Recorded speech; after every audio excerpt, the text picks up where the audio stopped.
When you turn 45, something shifts. Quietly but unmistakably. You're still performing, producing, parenting, showing up. You may be at the height of your career, in the thick of adolescent parenting and coordinating care for aging parents, all at the same time.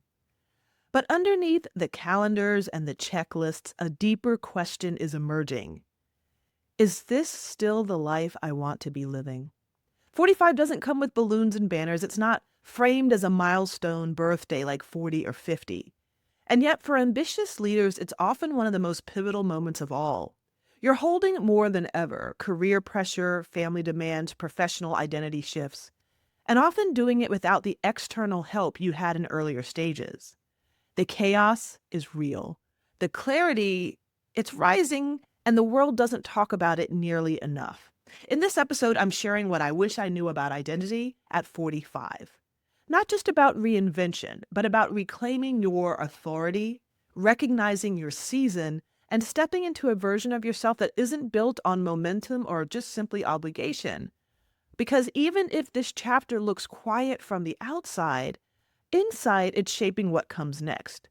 At 45, life doesn't necessarily slow down, but something in you starts to pause. Not because you want a break, but because you need a recalibration.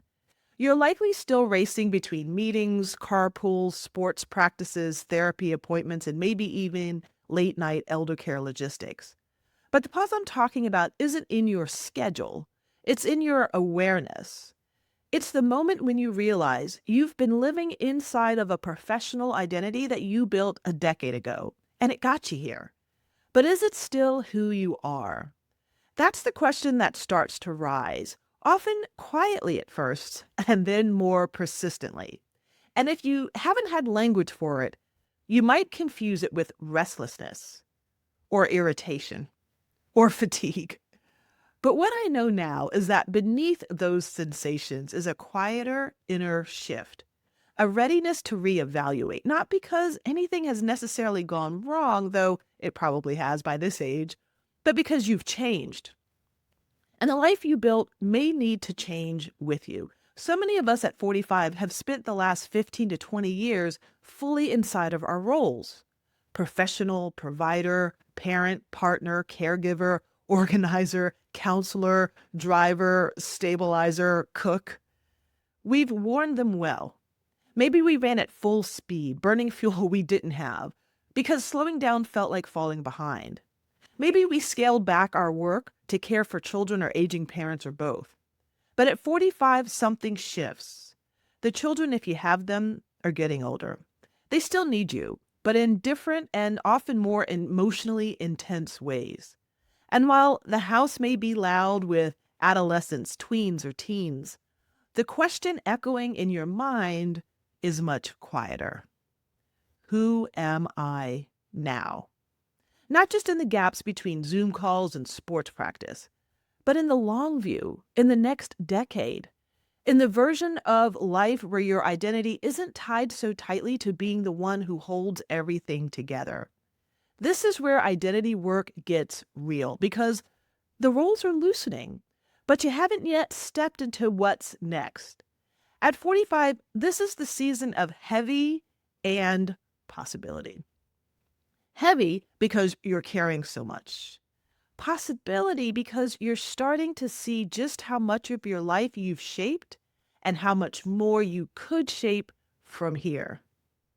You or your friends may be walking through divorces or major loss. Your parents may need daily support, or you're starting to grieve who they used to be. You may be managing a household and a team while still showing up at the sports games, the meetings, the milestones. The emotional load is real, but so is the agency. And if you pause long enough, beneath the grief, the management, the muscle memory of caring for others, you may notice something surprising. A sense of readiness, a flicker of possibility, a whisper that says you still get to build something new. You might not know what it is just yet, but just know that you still have time. In fact, this might be the golden window where your capacity, your wisdom, and your desire are finally catching up to each other. This may be the hardest permission to give yourself at 45, to still want more. More impact, more space, more peace, more joy, more clarity. Not out of discontent, but out of alignment. Because what used to make sense doesn't necessarily make sense anymore. And that doesn't mean you're ungrateful or unrealistic. It just means you're paying attention.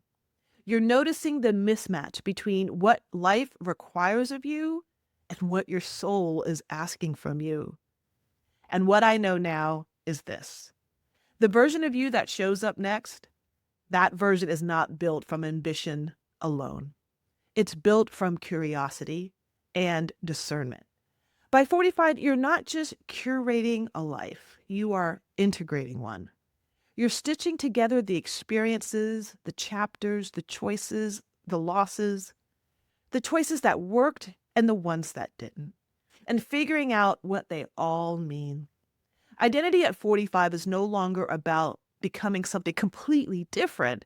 It's about becoming more honest about who you already are. About recognizing that your next chapter doesn't need to be louder or faster. It just needs to be more aligned with what matters to you most and what you've been called to do. You don't have to abandon what you've built. You just need to be strategic, and you need to have grace for yourself. You need to be tender, patient, and discerning. You get to design this next phase of your identity, this time not for approval, not to prove anything to anybody, but for wholeness. So, brass tacks. Here are 3 truths I wish I understood more clearly at 45. You're not running out of time. You're standing in a golden window of possibility. Don't miss it because no one told you that it was here. The roles are shifting. And that's not about the end of something. It's about the beginning of a new chapter. You don't have to know the whole plan to honor the inner shift. You just have to listen and be brave enough to respond. If you're 45-ish and feeling the quiet yet powerful pull to reassess, realign, or simply breathe again, I've created something for you. It's called Get Unstuck and Move Forward with Confidence. It's a free training that gives you language, strategy, and support to help you take your next step without guilt or overwhelm. Because 45 isn't a waiting room. It's not a slow fade. It's a launch pad if you let it be. You'll find the link in the description, and I'd love for you to join me in there. And if this episode gave you language for something that you've been quietly feeling, send it to a friend who might be feeling it too, because 45 may be quiet, but we don't have to navigate it in silence, and we certainly don't have to navigate it alone. Until next time.